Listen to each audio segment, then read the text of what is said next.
Do you ever rewatch any of the stuff that you've done? I mean, do you pull anything from that to better yourself in future projects that you do?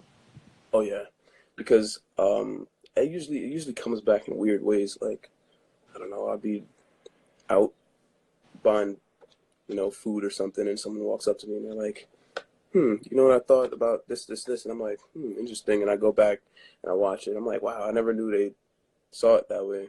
But for an exhibition that I did, my senior thesis, I put a notebook next to screen that you can on.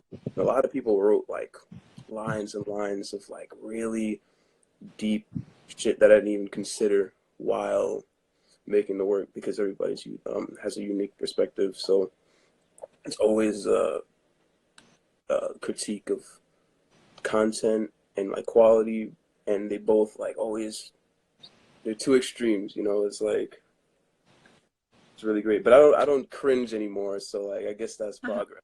Yeah. Usually No, that's whenever you look at cool. some old work, you're like, get that shit away from me. But Yeah. Yeah. Now, this is kind of a cliche question, but hit I me with think the really for any of us, if we get asked this, if you had a goal, like career or thing to reach, like what exactly would it be? Like from where you are now, being a director, like a film director, is that like your goal is to direct a feature film, or do you have like a short that you would want to direct? No, not really. I mean, I just want to live long, have a cool life, not try to be, I'm not trying to be like, I mean, I would like to be the greatest ever, but I look up to some really cool people, so I don't that. Uh, if I had to do a movie, though, it would be Batman Beyond. Okay, It's okay. like my And is that favorite. spur from Christopher Nolan, like his whole DC kind of universe? Yeah, Dark Knight was crazy. Yeah, And absolutely. growing up, like, I loved Batman Beyond, so I was like, oh my and like I'm a fan of like Blade Runner and shit, so it's like man, cool. Yeah. But overall, I just want to like see it grow, see the legacy grow. Maybe like I adopt the monkey and teach him how to use a camera, and that's but, Do but something different. Yeah. yeah, Yeah. human shit. It's like we're all here for like a small amount of time, see the world. But it's big, it's so big you probably won't see it all. So you just gotta enjoy that shit. That's a fact. Mic drop on that one. Yeah, for real. For real. All right. I should have went outside for this interview. Damn. Well, it's pretty darn hot. It's hot, yeah. Pretty darn hot. Didn't Yeah, expect Jersey to be like this. it's from Seattle to fucking Miami. All right, so I'm I sorry to be guess cursing on your platform, by the way. I don't know if this is like, no, it's sorry. fine. It's all good. So I guess we could just do the what are you currently listening to?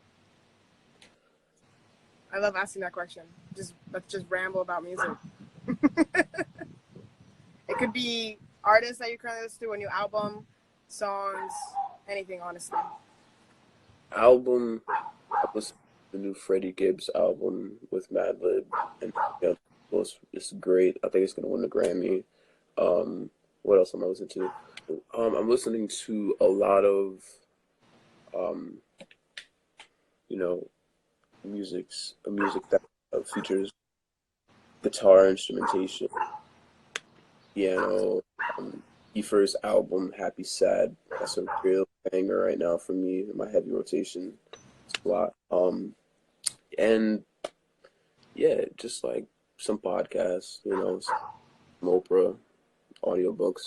Oprah's podcast Um, is really and good. I'm, Oh, really? but, I've never listened yeah, that's pretty much it.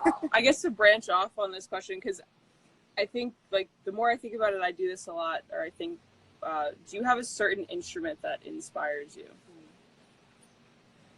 For me, it's bass. Like if I hear a good bass line or a good drum line, it kind of spurs more visuals than it would another instrument. Probably, uh, I forget the name of the violin. I think it's called Etriu. It's the Chinese violin, Uh-huh. uh, and I can't pronounce it. Or the saxophone, because that shit just sounds crazy. Now, do you sax, have any Nite like baritone you like a sax, lot? fire. Yeah. What were you saying? Oh no, wait, What's what? it called? Montego? Or I think no? so. Isn't he a sax? Montego does have a good amount of sax in his music. Okay, okay. I really He's rock like with known Montego. for that. Yeah, No, yeah, I yeah. asked if you had any favorite like sax players or like songs that Oh, incorporate sax. oh man. Let me tell you, my guy John. Shout out to John in New Brunswick. I mean, I don't know his artist name. I just know him as John, the sax player. Like he play if you in New Brunswick anytime, he's like on George Street. He's really dope. He plays in the winter, the summer, the spring. People just walk around and like they just enjoy it, you know. Shout out to John from New Brunswick. That's awesome. John, a sax player from New Brunswick.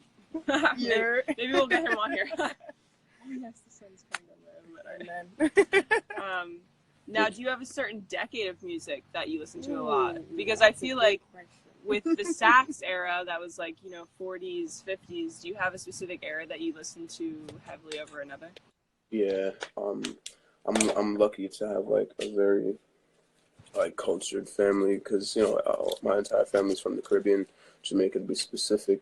So there's a lot of old rock steady, music, heavy with guitar and heavy on drums. But if I just say right now, I would say probably oldies, 60s, 50s. I mean, like guys like the Platters and Temptations, really great guys.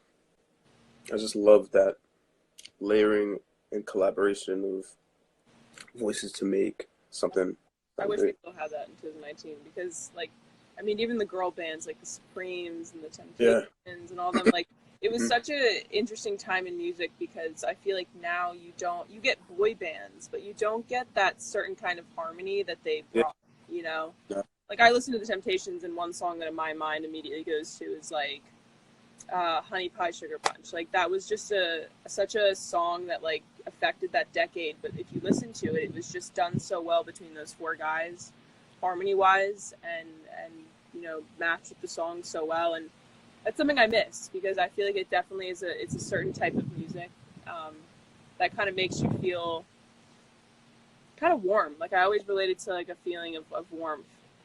But I like that a lot. Yeah. Yeah, and it's always like about love or something. Yeah. And it's like I don't know, people now kind of stick to their own path and just talk about what they have versus what they feel and shit. So Yeah. another mic drop. Yeah. For real.